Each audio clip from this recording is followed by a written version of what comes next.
Thanks, Pavel, for the introduction. So I'm Eva. I'm tenure track faculty at the Max Planck Institute for Software Systems, and I want to tell you about our recent project that I did in collaboration with Anastasia and Helmut at TU München. So we're interested in synthesizing floating point, so loop invariants for floating point loops. And this is again not working. Wait, why can't I move?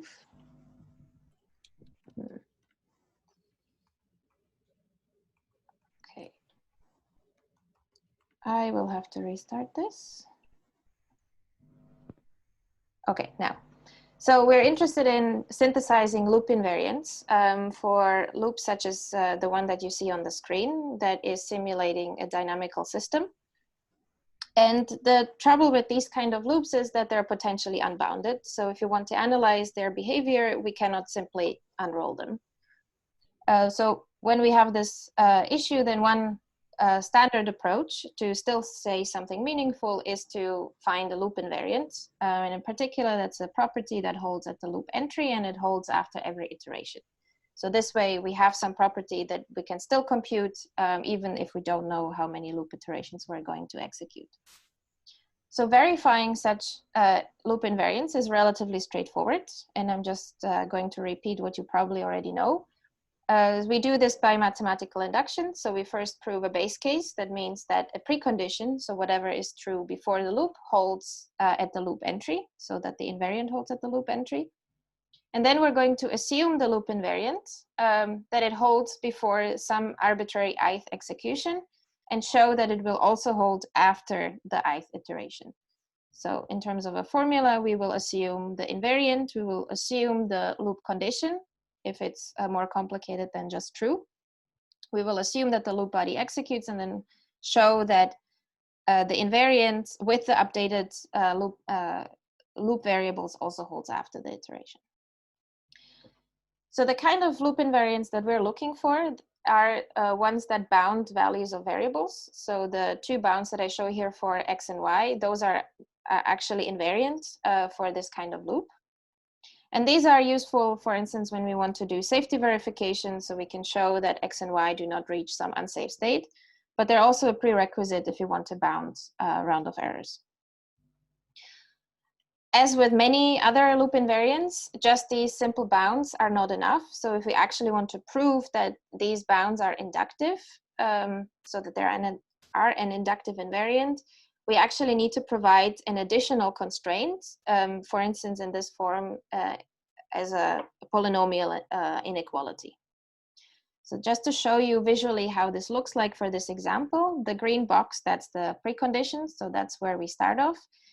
The outer box shows you the actual bounds here, and the polynomial inequality that translates to this ellipsoid that bounds the light blue points that show the loop, so the actual concrete executions of the loop. So we see that just the loop bounds, they're not very tightly covering the executions. We really need this polynomial inequality. So that's really what we are after, what we want to find. In principle, we could try to use existing approaches that do exact reasoning. Unfortunately, with floating points, exact reasoning is not practical simply due to the complexity. So by exact reasoning, I mean taking floating points as bit vectors, for example. However, it turns out that exact reasoning in this case is not necessary, because there is not just a single invariant, rather there is a whole set of possible invariants, and we just need to find one of them. If we have the choice, obviously we would like to find the smallest one, because that will allow us to do more verification after the loop has finished. So our goal is to find one of these loop invariants, and if we can, one of the smallest. The approach that we take to synthesizing or finding these invariants is a relatively standard approach in inductive synthesis based on counterexamples. So CGIS works in two steps, a generate and a verify step.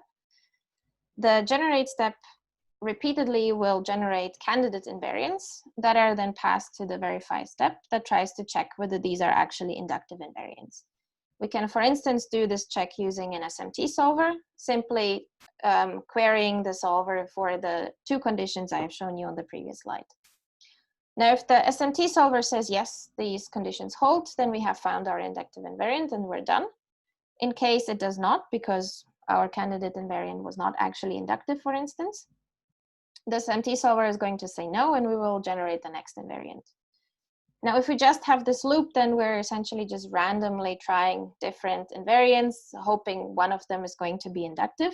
So that's not particularly effective. This really only works if the SMT solver can provide us with a counterexample that we can then use to rule out a relatively large space of other invariants.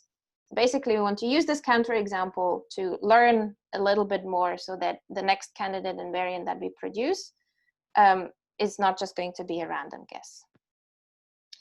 So one approach for generating these candidate invariants that has been successful in the past, for instance, in the Microsoft driver verifier, is based on a finite set of predicates that, for instance, you can guess from the source code of a program, and then you generate candidate invariants as a conjunction of a subset of these predicates.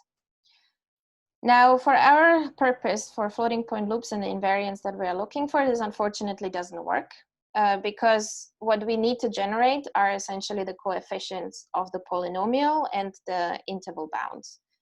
And these cannot be expressed as a finite set of predicates. So we need to find a different generation step to make this work. Now, before we do that, we first initialize our loop.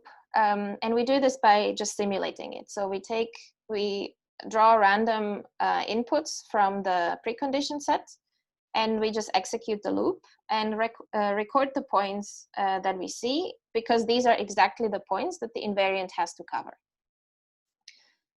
Now so just to visually show you what that looks like, the green box is again our precondition. From this, we start drawing random inputs, and the blue points show you just the executions of the program.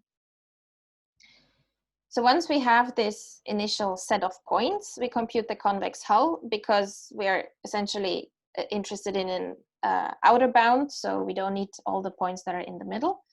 And then based on this convex hull, we will fit a polynomial, for example, with least squares.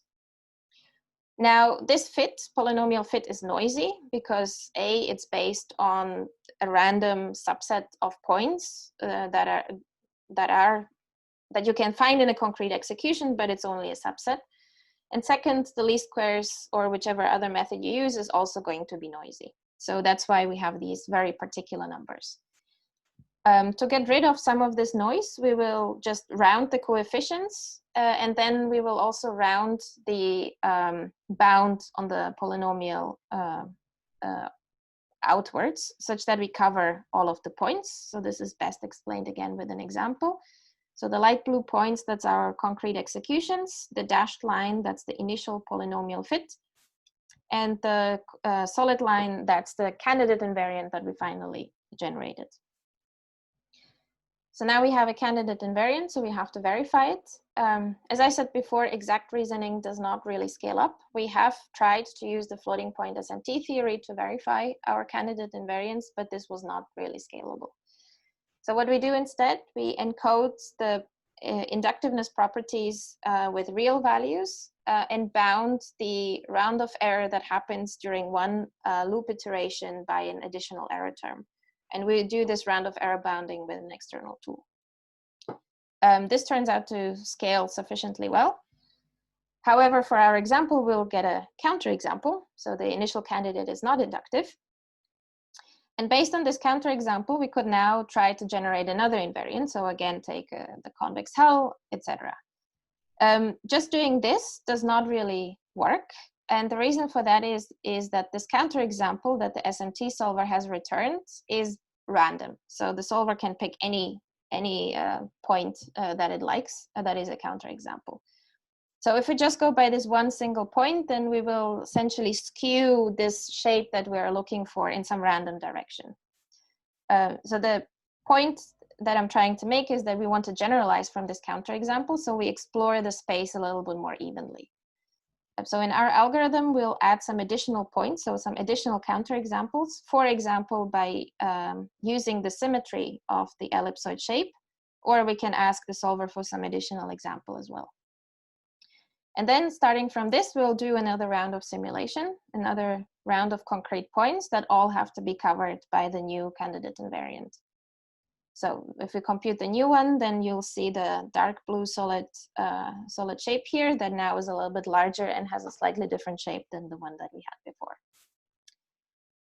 And then we basically repeat, and hopefully after a few iterations, we will find our final invariant. So in our example, this happens after 6 iterations. Now, obviously, this algorithm is incomplete, so it's not guaranteed to finish and can diverge, but we've observed that it actually works quite well on the set of benchmarks. So this is to conclude my talk. I hope I have convinced you that you can use CGIS for generating floating point loop invariants. And the key points to make this really work is to use a noisy polynomial fit. You have to abstract the errors to do the verification. And the crucial point is that you have to generalize from the counterexamples. And we have been using this using simulation. Now, this procedure works for nonlinear loops, which is more than state-of-the-art approaches can do. And it's also computing tighter invariants, at least in our evaluation, than state-of-the-art tools. And that's all I had to say.